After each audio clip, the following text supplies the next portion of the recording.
Le Solopreneur Summer vous est présenté par mes sponsors préférés. Caravelle, le partenaire retraite des solopreneurs. Abi, l'outil tout en un pour gérer ta micro-entreprise. Time, le compte pro des solopreneurs. Et Number, l'expert comptable des solopreneurs en société. Je les remercie encore de soutenir le board et de créer des super produits pour les solopreneurs. Salut et bienvenue dans ce nouvel épisode du Solopreneur Summer. Un conseil par jour pendant tout le mois d'août pour t'aider à te lancer et à performer en tant que solopreneur. Allez, c'est parti pour l'épisode du jour.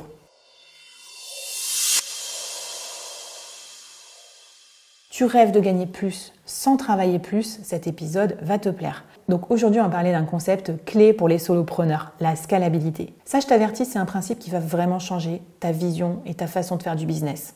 En tout cas, pour moi, ça a été mon principe fondateur et c'est ce qui m'a aidé derrière à dépasser complètement mon plafond de verre.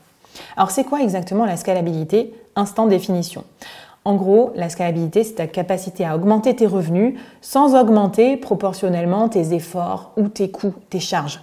En gros, ça te permet de passer de « je vends mon temps » à « je construis une machine à cash qui tourne presque toute seule ». Ça, c'est l'idéal.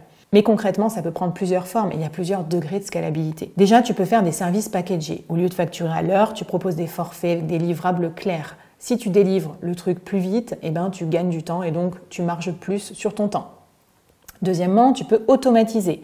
Tu peux mettre en place des systèmes qui fonctionnent sans toi, comme par exemple des funnels de vente automatisés. Troisièmement, tu peux créer des produits digitaux, souvent dans l'education business. Des e-books, des cours en ligne, des templates, des logiciels aussi. Tu prends du temps pour les créer une fois et ensuite tu peux les vendre potentiellement à l'infini.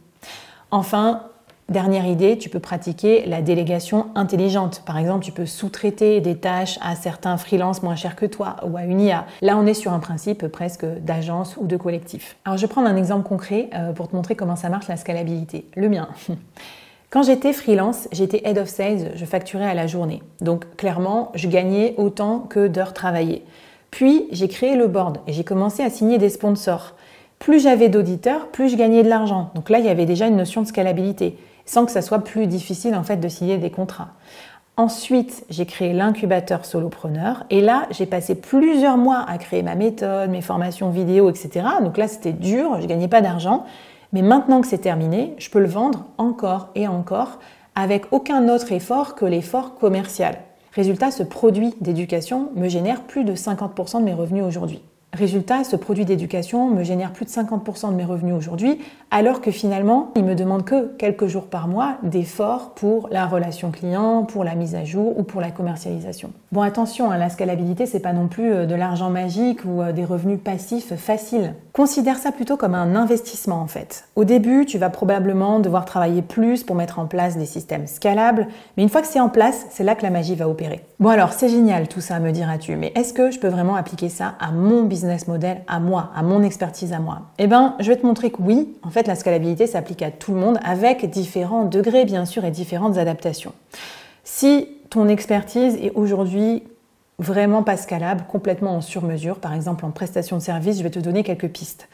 Déjà, tu pourrais créer des produits complémentaires à ton expertise principale pour faire du cross-sell ou de l'upsell, par exemple un abonnement, maintenance ou une hotline. 2, tu pourrais mettre en place des ateliers de groupe. Donc comme ça te permet de servir plusieurs clients en même temps au lieu de que des clients individuellement en one-to-one. 3, tu pourrais créer du contenu rémunéré.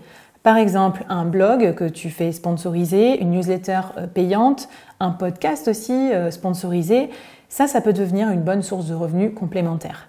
Et quatrièmement, tu peux ouvrir un club d'affaires, organiser un événement ou créer une communauté en ligne. Ça, c'est souvent assez facile parce que les gens ont envie de payer pour ton expertise ou celle des membres de ton groupe ou de ta communauté.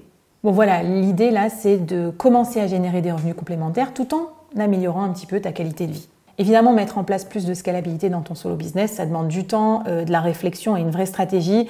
Mais c'est ce qu'on va voir dans les prochains épisodes. Je vais te montrer quel genre de produit digital tu peux créer, comment automatiser tes processus, comment déléguer efficacement. Bref, tout ce dont tu auras besoin en fait pour passer à l'action. Ton défi pour aujourd'hui, c'est de prendre 30 minutes pour faire un audit de ton activité actuelle. Quelles sont les tâches que tu répètes souvent? Quelles sont les questions que tes clients te posent régulièrement? Tu vas noter tout ça et tu vas réfléchir à comment tu pourrais transformer ces éléments en produits ou en services scalables ou en embryons de produits scalables. Je te laisse réfléchir à ça et je te propose qu'on passe au prochain concept. J'ai analysé le business de 5 solopreneurs de légende qui montrent la voie pour scaler en solo. Abonne-toi au podcast et à ma chaîne YouTube pour écouter les 25 conseils et surtout va récupérer le kit du solopreneur à succès sur mon site leboard.fr/solopreneursummer.